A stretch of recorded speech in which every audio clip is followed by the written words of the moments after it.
Welcome. I'm Liz Moore, joined here by Nancy Boer, owner of Shenandoah Art Destination, an art vacation located in Rockbridge County. Welcome, Nancy. Thank you.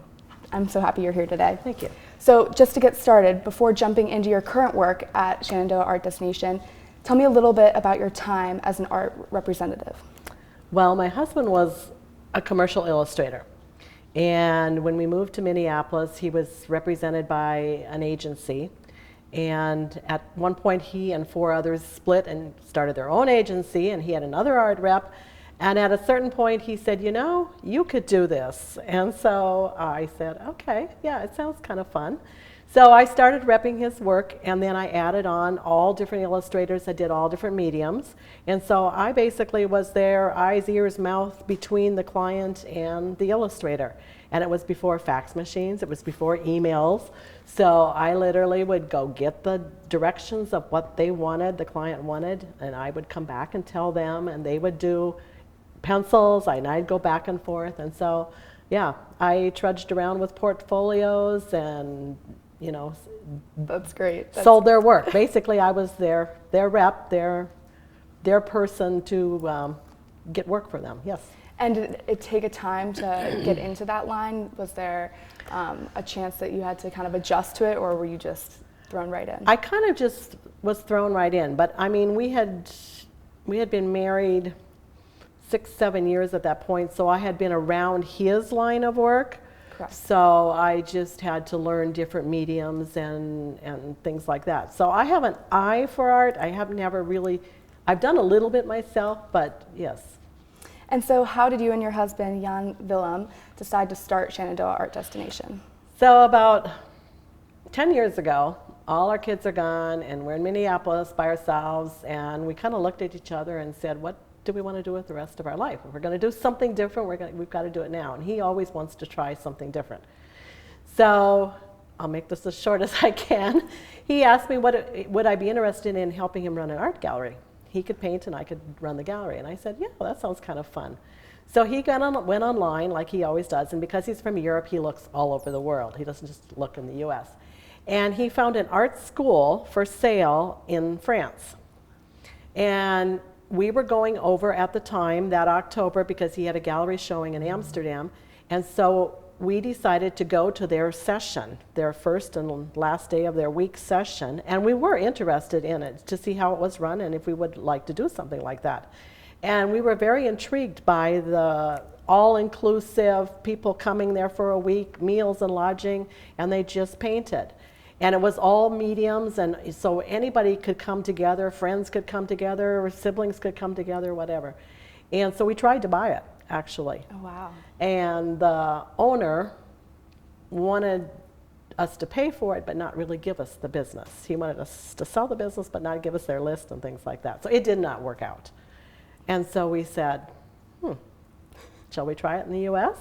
I mean, we Googled it, and there are not many places where the actual owners are running the whole process. And so that's how the inception of it, and we went on a hunt from Lexington to Lancaster, Pennsylvania, looked at 14 different properties, and this one fit the bill the best because it has 2 large rooms inside that we can make art studios. And that was a story in and of itself, how we ended up with the place, because it was sold before we bought it, but the people backed out, and at the right time, because we were ready to make a decision, and we knew that one was the best place for it. And the beauty of the surroundings here is great for plein air painters, and so that's the story in short of how we ended up here to start it. And so we had to slowly build up, and then the 3rd year, someone from the Washington Post magazine, travel magazine, called me, and she said, I'd like to do an article on you. And I said, well, I've been waiting for you to call. And I had literally put the travel portion of the Washington Post on my desk when we moved here, saying that's where we need to be. And so she came and participated in an art weekend, brought her photographer along, did a double spread on us in their magazine, and that was syndicated to other parts of the US, and that was kind of what threw us over the top. So that threw you right into the business. Yes. And so when did your doors actually open? 2013 for the art that spring we opened up for the art. And do you guys run during certain times of the year? Yes. April through the first weekend in November is what we've been doing. And we have different lengths of courses. So we have some weekends, some 4 days, and some 6 days, and just we space them out over in those months, and then people choose what works for them. What time is most popular?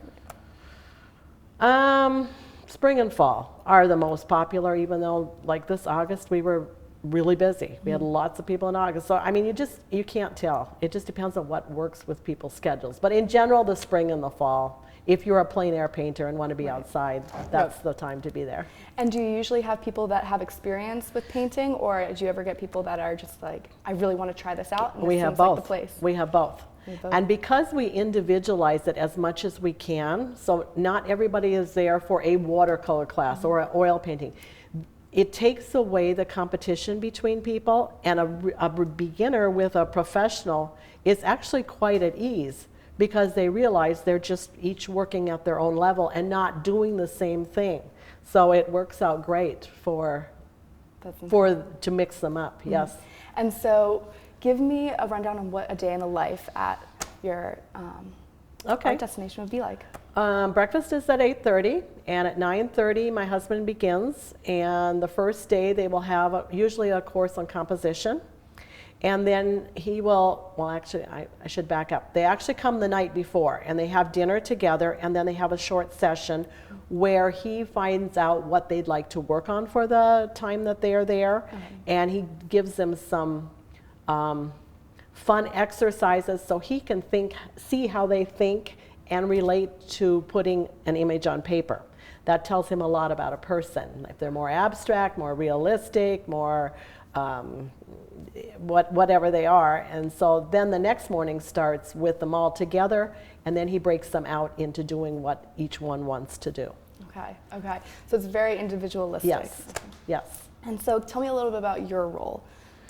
I'm the person that is in charge of keeping it all together.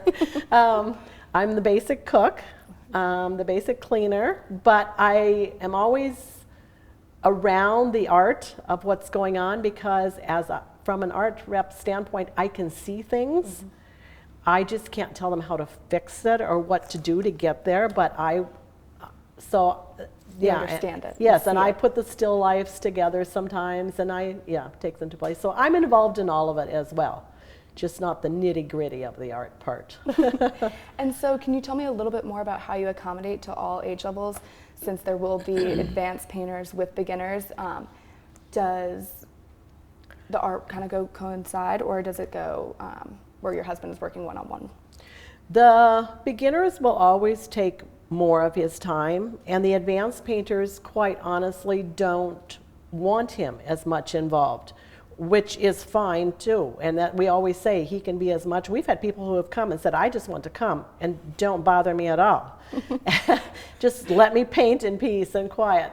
So it works out. The more professional ones go off and do their thing and come back. But then we do have a critique sessions, which is great. We set up an easel and everyone puts up what they've done and let other people comment on it, which is very helpful for the person as well. So yeah, it all works out. That's great. And what's your favorite part about Shenandoah Art Destination?